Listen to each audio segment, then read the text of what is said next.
vraiment passionnant. Moi, je conclus un peu comme ça, naïvement, que d'une certaine façon, quand même, la défense antimissile peut encourager une forme de prolifération. En tout cas, l'exemple du Pakistan tendrait à montrer que ça n'est pas totalement exclu. Alors, je vais ouvrir, je suis désolée, on a une petite demi-heure pour le débat, mais nous avions moins de temps et plus d'intervenants que ceux de la session précédente, donc on va essayer quand même d'être très dense dans ce débat. Donc, j'ouvre Madame, là-haut. Non, micro, s'il vous plaît. Il arrive. Non, mais c'est enregistré.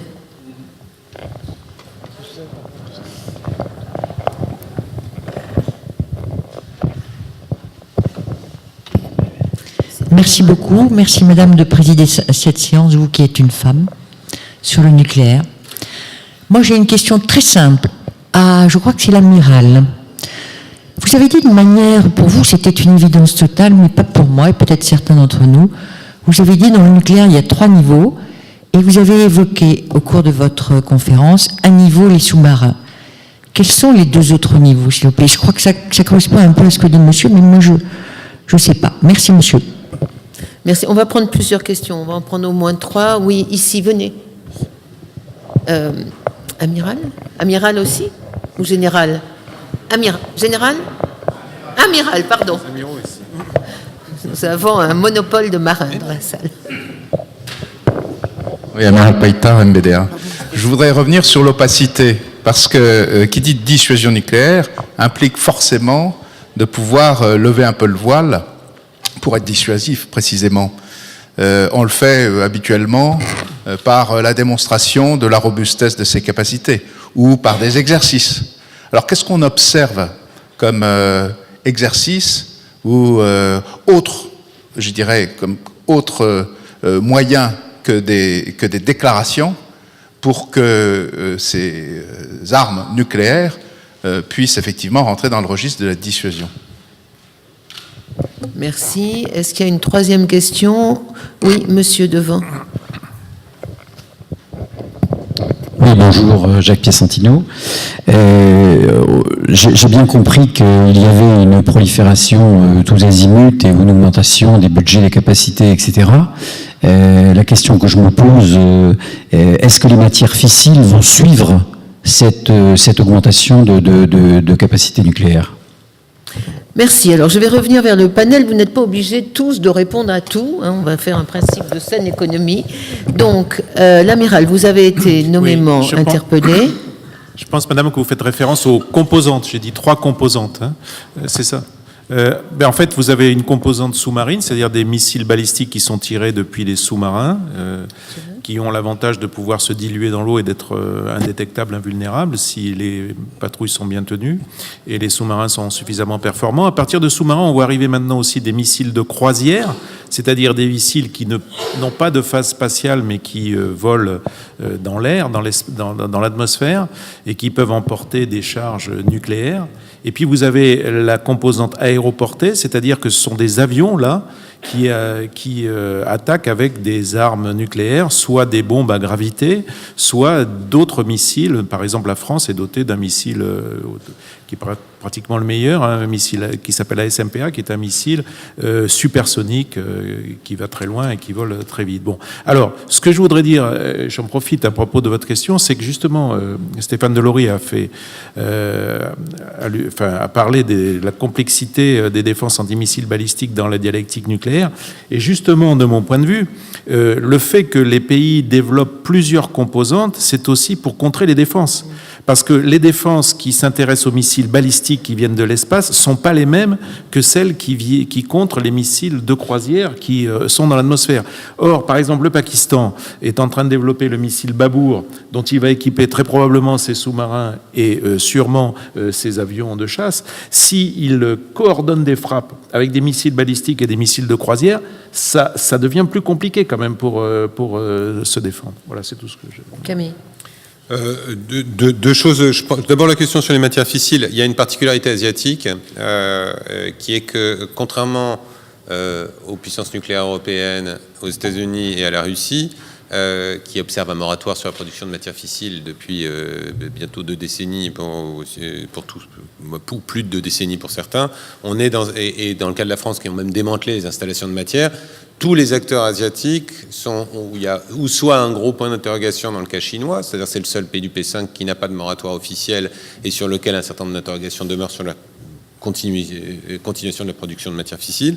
Dans le cas du Pakistan, c'est une production à marche forcée. Dans le cas de l'Inde, il y a une volonté de ne pas se laisser distancer par le Pakistan. Et dans le cas de la Corée du Nord, il y a la volonté de faire monter en puissance les arsenaux. Et c'est quand même un peu la clé de départ. Hein. C'est tout l'objet de la négociation iranienne en cours en ce moment. C'est-à-dire la capacité à enrichir de l'uranium ou à extraire du plutonium, c'est ce qu'il faut pour faire des bombes. Et c'est de ce point de vue-là qu'on peut parler de course aux armements nucléaires en Asie de manière évidente. Et c'est d'ailleurs tout l'intérêt de l'idée d'une négociation d'un traité d'interdiction de la production de matières fissiles, qui est une initiative qui était dans le discours du président de la République, puisque la France va mettre tel traité sur la table dans les jours qui viennent. C'est une négociation qui est bloquée à Genève depuis plus de 15 ans, mais si ça aidait à débloquer cette chose-là, ça aurait des conséquences très positives sur ces dynamiques négatives en Asie. Sur la question de l'opacité et la question de Xavier Paillard, moi je dois dire que ce qui est très frappant, effectivement, c'est qu'on est devant Alors, d'abord, il y a quand même des manœuvres et des jeux nucléaires. Je veux dire, quand les Nord-Coréens s'efforcent de tester, c'est pour essayer de démontrer qu'ils ont un arsenal crédible. D'autant plus que les premiers tests n'étaient pas totalement concluants. Donc il y a une sorte de message qui est regardez, on y arrive et on est dans la course par rapport à ça.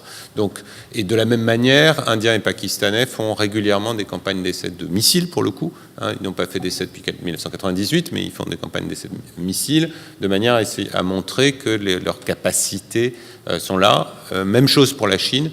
Les Chinois testent beaucoup de capacités de missiles. C'est intéressant. Moi, je m'occupe pour l'Union européenne de promouvoir le code de conduite de l'AE sur la prolifération balistique, qui demande simplement un peu de transparence de la part des uns et des autres. Un interlocuteur chinois m'a dit vous savez, nous, on pourrait le signer, hein, bien sûr, mais comme on teste beaucoup, c'est un peu gênant parce que ce serait embarrassant. Donc on voit ces signaux-là qui font partie de tout ça. Après, c'est vrai qu'en Asie, il n'y a pas de la part des acteurs asiatiques, en tout cas à ma connaissance, mais peut-être que Morgane ou d'autres me contrediront sur ce point, des manœuvres nucléaires explicites qui viennent justement lever l'opacité sur les doctrines, sur les arsenaux, dans des conditions comparables à ce que font les Américains, l'OTAN, même les Russes. On est dans quelque chose qui est beaucoup plus flou de ce point de vue-là, notamment parce que avec des pays qui affirment le non-emploi en premier, évidemment, jouer une manœuvre nucléaire, ce serait un peu contradictoire avec la doctrine. Et ensuite, parce que je crois que la plupart de ces acteurs se considérant comme faibles, ils estiment que l'opacité est un atout stratégique pour eux. Et c'est évidemment un des dangers autour de tout ça, puisque les incertitudes renforcent les incertitudes des autres et créent des cercles vicieux, comme ça a été dit tout à l'heure. Morgane, un mot ? Oui, simplement sur l'opacité, puisqu'en général, quand on évoque l'opacité, on évoque les forces chinoises. Simplement pour rappeler que la Chine a très longtemps eu une politique nucléaire qui était la politique nucléaire d'une puissance secondaire, puisque la Chine était une puissance secondaire au XXe siècle et elle est entrée dans le XXIe siècle avec les attributs d'une grande puissance. Et donc là, cette question de l'opacité, eh bien, c'est elle qui enferme justement tous les enjeux sur la Chine.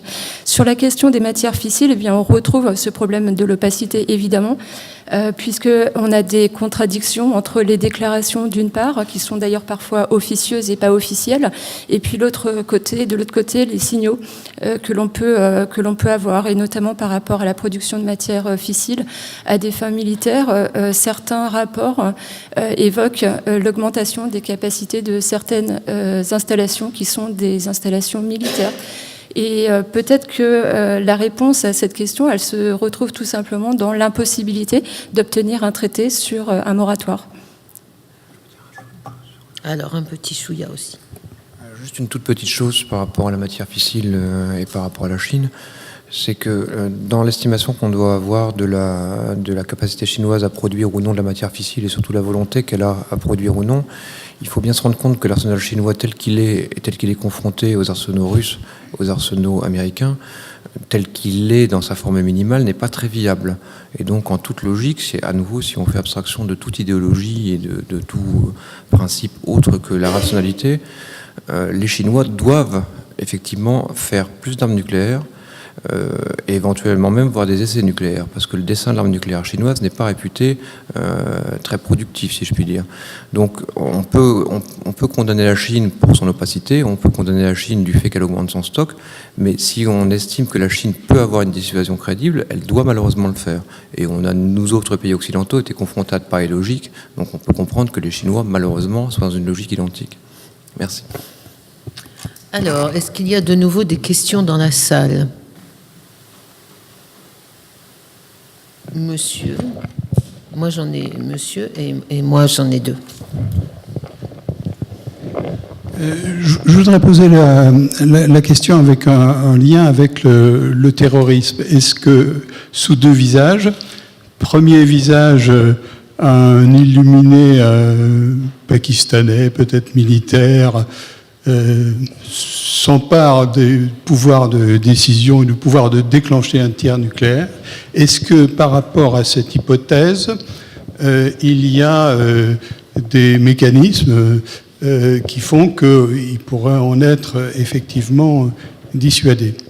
Et deuxième question, toujours liée au terrorisme, est-ce que ça a un sens d'imaginer que des petites unités terroristes mettent la main, alors c'est peut-être plus facile, en parlant du Pakistan, de la Corée du Nord, etc., mettent la main sur des armes nucléaires qui pourraient éventuellement être utilisées d'une manière qui ne correspondrait pas du tout à la rationalité de la dissuasion, qui est le fait des États qui sont organisés, mais de personnalités plus individuelles. Juste devant vous, monsieur, donnez le micro.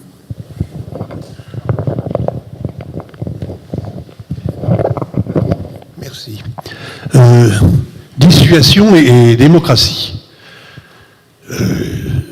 Il est évident que l'accession au nucléaire et la dissuasion, comme vous l'avez signalé, est extrêmement coûteux, et ceci se fait sans doute au détriment du développement économique des pays.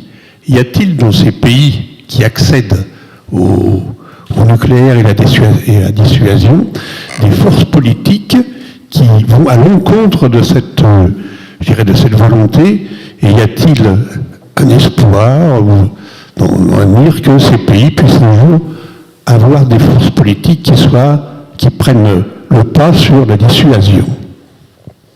Merci beaucoup. Moi, c'était aussi une des questions que je voulais poser de façon un peu différente, mais c'était la même.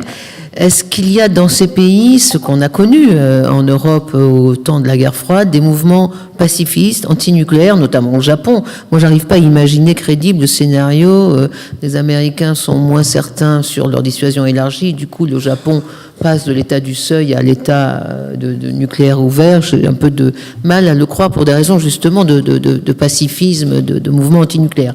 Donc, première question, est-ce qu'il y a ces mouvements dans la zone qui permettent de freiner un peu la course aux armements? Et j'avais une deuxième question plus technique peut-être, mais vous avez cité, je crois que c'est l'amiral ou Camille, je ne sais plus, l'augmentation prévue par les États-Unis de leur capacité de financement de la dissuasion de 350 milliards de dollars d'ici 2000, en 10 ans. La raison, quelle en est la raison? Est-ce que c'est l'Asie ou est-ce qu'il y a des raisons différentes? Voilà. Donc, ça vous fait 4 questions à peu près pour 8 minutes. Avec un mot de conclusion également. Morgane, vous voulez tout de suite réagir? Je veux simplement réagir sur la question des mouvements démocratiques et des mouvements éventuellement pacifistes. On a un exemple assez concret qui malheureusement a montré l'inverse. C'est le 3e test nucléaire nord-coréen. Quand la Corée du Nord a procédé au 3e test, eh bien, elle a déclenché un débat en Corée du Sud et le débat s'est installé à l'Assemblée nationale. C'est un débat qui avait deux pendants, qui avait un pendant qui avait trait aux armes nucléaires tactiques américaines, avec l'option d'un redéploiement américain. Et puis le deuxième, c'était celui de l'entrée de la Corée du Sud dans le nucléaire. Et il faut savoir que c'est un débat donc, qui s'est ouvert. C'est une équation qui est évidemment extrêmement difficile à prendre pour un pays. Et en tout cas, à ce moment-là, des sondages ont été effectués et les sondages ont été favorables à l'entrée dans le nucléaire militaire. Ce qui est quand même, ce que, à mon avis, les États-Unis ne laisseront jamais faire. Mais bon. Amiral. Moi, je voudrais simplement noter que, au titre de la démocratie et armement nucléaire, on a vu quand même les résultats du discours de Prague de 2009, et puis on a vu concrètement ce que fait l'administration Obama aujourd'hui en termes de renouvellement de toutes ces capacités nucléaires. Peut-être un mot sur Prague, parce que je ne suis pas sûr que tout le monde connaisse le discours de Prague. C'est un peu ce qui a valu le prix Nobel de la paix à Barack Obama. Hein. C'était donc, dans la suite du mouvement général, le Global Zero, l'affichage de la volonté d'aller vers le désarmement nucléaire généralisé. Enfin, Camille est beaucoup plus spécialiste que moi dans ce domaine, mais ce qui est prévu dans le TNP d'ailleurs. Hein. Ah oui. Donc, quand on regarde, mais il a dit aussi que tant qu'il resterait des armes nucléaires, évidemment, tout ça doit être général. C'est-à-dire que tous les pays dotés devraient entamer ensemble le mouvement général. Moi, ce que je note aussi, c'est, malgré la volonté de certains pays, dont le nôtre, d'être justement transparent, de coller à toutes les décisions internationales, de ne plus faire d'essais, de ne plus produire de matières fissiles, de faire visiter tous les sites qui ont été démantelés, etc. Ça n'a à ce stade aucun effet d'entraînement sur les autres, absolument aucun. Et quand on voit la variabilité des estimations des experts sur la matière fissile de la Chine, disponible en Chine. Stéphane Delory a travaillé récemment sur ce sujet. C'est énorme, la plage. C'est-à-dire, on ne sait rien. En gros, on ne sait rien. Je ne sais plus quelle est la fourchette, mais c'est... Disons qu'entre l'analyse russe et l'analyse des centres de recherche, on passe du simple au quadruple. Voilà. On va du simple au quadruple, hein, pour des gens qui sont soi-disant experts et qui s'intéressent vraiment. Voilà. Camille.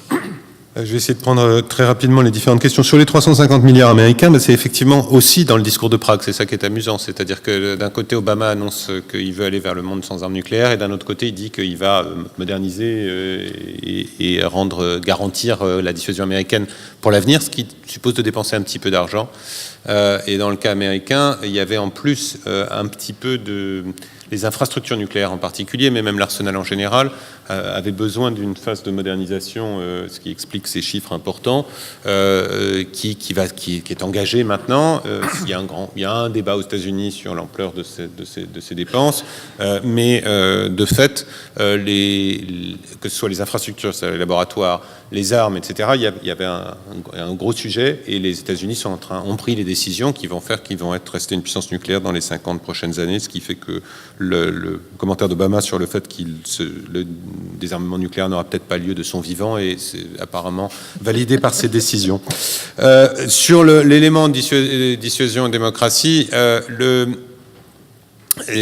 alors d'abord, en Asie, un des problèmes, c'est qu'on a un certain nombre de pays qui ne sont pas démocratiques dans les acteurs nucléaires dont on parle. Donc le processus de le mouvement de la paix nord-coréen, sa capacité à mobiliser, etc., je ne suis pas sûr qu'il y ait d'antenne de Greenpeace très efficace à Pyongyang.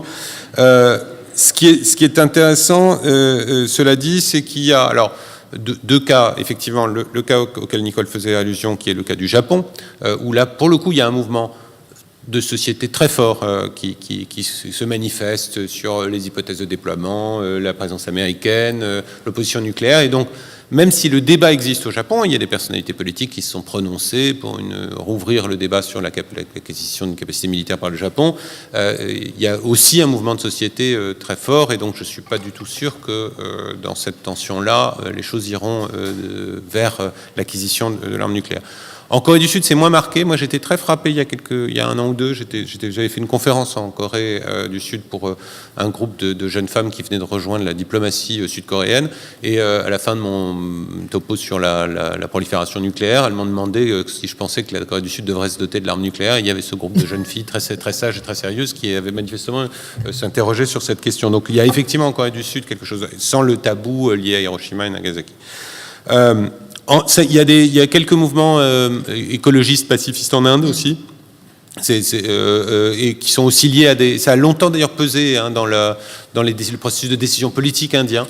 Je veux dire, la tradition néhruvienne n'est pas une tradition qui allait dans le sens de l'acquisition de capacités nucléaires. Et donc, il y a à la fois la diplomatie indienne, la société indienne, il y a encore un mouvement pacifiste qui existe, et ce qui fait que d'ailleurs l'Inde tient un discours assez ambigu sur le fait qu'elle désarmerait immédiatement si les autres le faisaient, mais c'est lié à des choses fondamentales. Dernier point sur la question du terrorisme, ça va me permettre de parler du Pakistan là-dessus. Alors au Pakistan, là, c'est l'enthousiasme des foules pour la dissuasion, hein, donc voilà. Sur le terrorisme, il y a un sujet pakistanais, évidemment. Je veux dire, on est dans un pays qui a des choses comme ça. L'armée pakistanaise a mis en place des mécanismes d'une rigidité absolue pour essayer de limiter ce risque au maximum. Hein. Je veux dire, le système de commandement et de contrôle, pour s'assurer qu'il soit le plus serré possible, ne passe pas par le pouvoir civil, c'est assez avantageux, et puis permet de rester dans un dispositif qui est très, très, très serré, etc. Ça pose deux problèmes. C'est que ça accroît la nervosité des Pakistanais. C'est-à-dire que du coup, il y a une forme de vulnérabilité parce qu'ils ne peuvent pas déployer leurs armes partout, d'une part, et d'autre part, ça les incite à les utiliser rapidement s'ils s'amusent à les déployer aussi. Donc il y a un sujet comme ça. On ne peut pas exclure qu'il se passe quelque chose, et par rapport à ça, il n'y a pas de dissuasion, mais il y a en revanche des plans de préemption qui ne passent pas nécessairement par des frappes nucléaires, mais notamment les Américains sont assez obsédés par ce sujet-là, et il y a toute une planification de forces spéciales américaines ou de frappes américaines pour anticiper si le Pakistan perdait le contrôle d'une de ses armes nucléaires, pour essayer de faire ça, évidemment, chose que les Pakistanais n'apprécient pas beaucoup, mais c'est une obsession légitime des Américains et des Indiens d'ailleurs, pour s'assurer que ce dérapage n'ait pas lieu.